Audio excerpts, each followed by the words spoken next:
What is up with this?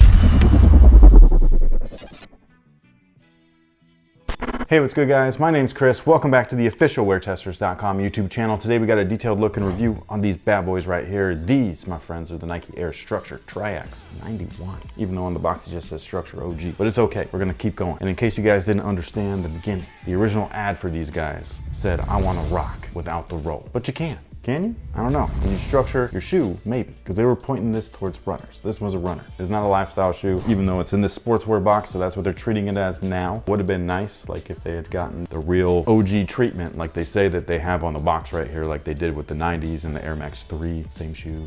Different name, whatever. It's a little bit of a bummer when you see like a favorite come back and they don't treat it like they do the other ones. Like you could tell that they definitely like favor the Air Max 3 or Air Max 90 over this stuff, but they still put it out. So I just wish there was a little more consistency when you have that type of OG status, that you get the overall OG feel. But the shoe itself is what most people care about, so that's what we're gonna talk about. And waffle for days, man. Only in the forefoot. That's all you really need though. I know, I'm just saying it's weird that there's no grip back there. It is weird, but they do highlight the structure aspect of things, which I always thought was weird. I don't understand how this one worked. There's new structure lines, like the Nike Structure Runners, and they have this piece here, and it's normally a TPU kind of like cage. It makes it so that like you can't over pronate and everything. So that's the whole I want to rock without the roll thing. Like you don't want to roll over by pronating inward and all of that stuff. So like they support the overall heel area of the shoe for heel strikers. This one though, I don't know how that was, just because like this is all just polyurethane. Where's the structure part? But I don't know. Maybe it was just the design. I'm not sure. All I know is that you got waffle in the front, structure in the back, and that's pretty much it. The tech specs on these, I actually don't know what they are. Obviously there's a Air Max unit in the heel, and then the midsole is polyurethane, but that forefoot, I'm not sure what's in there. I want to say that there's an air unit because of the flex grooves. They make air units like this, especially in this time frame. Like we're talking about like Jordan 6 time frame, and this was an air unit shape, and the air in the 5s and the 6s looks just like this, where it's got these flex zones and stuff. So I assume that they put that in here as well, but I cannot find any original tech spec information on this shoe whatsoever. It's a little frustrating, but this was like pre-internet. It's 91. We don't really start seeing like scans of East Bay catalogs and stuff like that until about like 95, 96, which is kind of a bummer, because I know that there's some East Bay scans from pre-95, 96, and obviously this is like some kind of obscure like cult classic at this point, where not enough people care about it for somebody to be like, ooh, I got that in my East Bay magazine from 1991. Let me scan it and upload it to the internet. Now, as far as how they feel underfoot with all of this, I was hoping for a little bit more plushness. I'll just say that. Just because of the Air Max 3 and Air Max 90 recraft, I was hoping for something that felt like that. Unfortunately, they don't, which sucks, man. You know what I mean? Again, the consistency, like I'm just like, why aren't these as comfortable as those? I don't know what the deal is. All I know is that these are just a lot firmer, probably for structure. Maybe that's where it came from. I'm not sure. All I know is that they're just not quite the same. So yeah, if you're expecting this to be that type of comfort, you're gonna be disappointed. So I'm just letting you guys know, don't have that type of expectation. Really what you're gonna have here is something that looks pretty, man.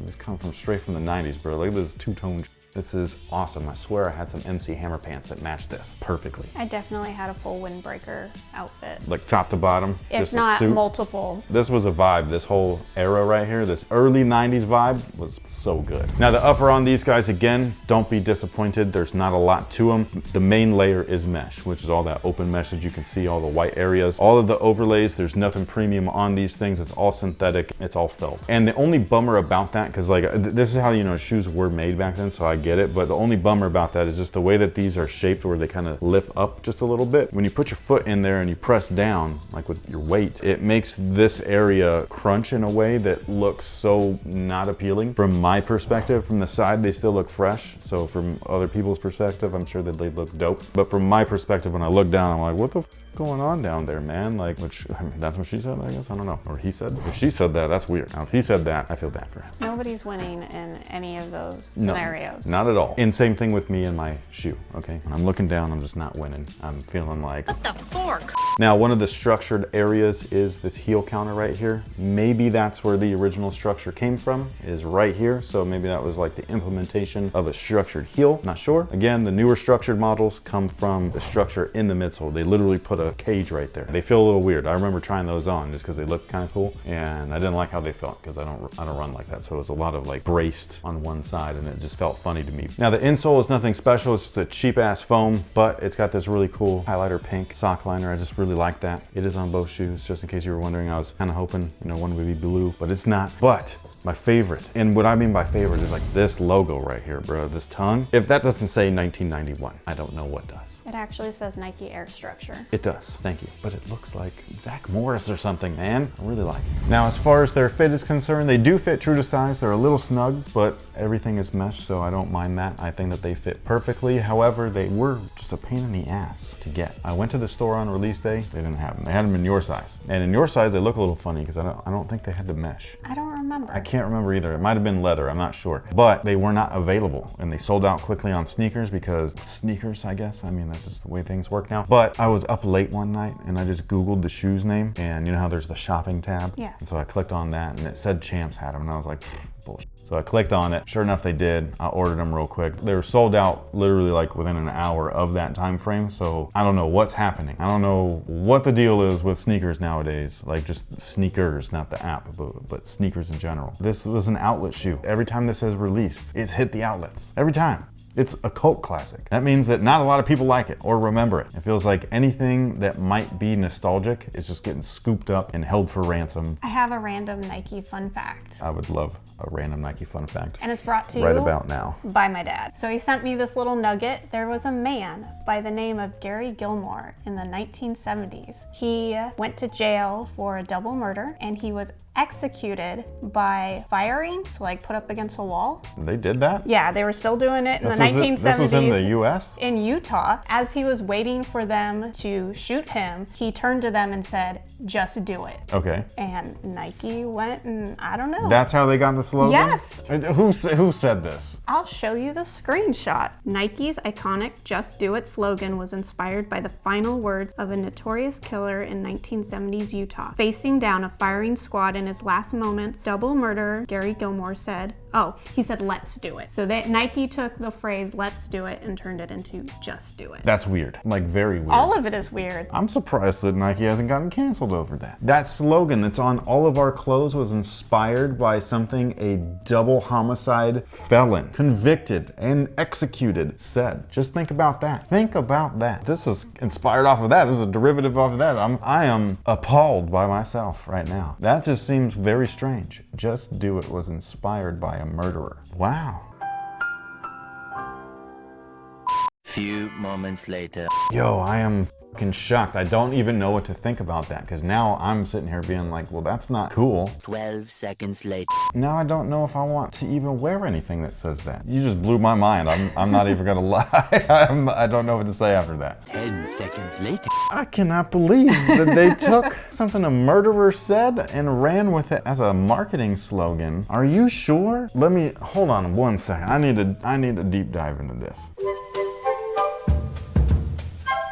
In 1977, Yeah, Gilmore... it was for a 1988 TV ad which introduced the slogan to the world. This was on Business Insider, so this is not This one's on history.com. Yeah, this is not something small. I'm shocked. I cannot believe it. People ask, is Gary Gilmore still alive? No. Yo, I don't know, man. Stranger things have happened. So anyways, that happened in 1977. And then he originally said it. Wow, that's wild. You guys can let us know what you think about that, because I don't have to say at this point. Maybe it's old news for all of you. I had no idea. I have a book over there that says just do it all over. Maybe they're a little bit ashamed by how they came up with the slogan, so they don't advertise it anymore. The Just Do It slogan is a thing. I understand that. What I'm saying is they probably don't go, hey, we came up with this great slogan. Oh, Bye. I'm pretty sure that's not Nike marketing that. That was somebody unearthing that and trying to get... Oh, no, that's what I'm saying. Yeah, trying to get Nike canceled. Yeah, so Nike's not going to be like, cover it in their book. No, I'm just shocked, and that I didn't know that too. I don't know if that's a fun fact. It's just a fact. It was a fun fact for me. For me, you just ruined the Just Do It slogan. So I don't know, man. And I'm sitting here with this right here. I'm just like, No. know. It was my worlds colliding. I love fun facts. I'm into this creepy stuff, and it's my work stuff all at once. Yeah, no, that's just wild, man. I'm mildly disappointed in Nike at this very moment. I'm just like, everything I thought it was a lie. You just ruined my childhood in like 30 seconds. I'm sorry. I'm legit sad about this at this point. That's wild. I'm gonna end this video now because I think I might go shed a tear or something. Thank you so much for watching. Thanks for all the support. Let us know what you think about these guys down below in the comment section. Did you get a pair? If not, I'm sorry, man. This is an outlet shoe. Don't pay resale for this, man. Let these motherfuckers sit on this thing. Anyways, thank you so much for everything. We appreciate you guys, and until next time, have a good one.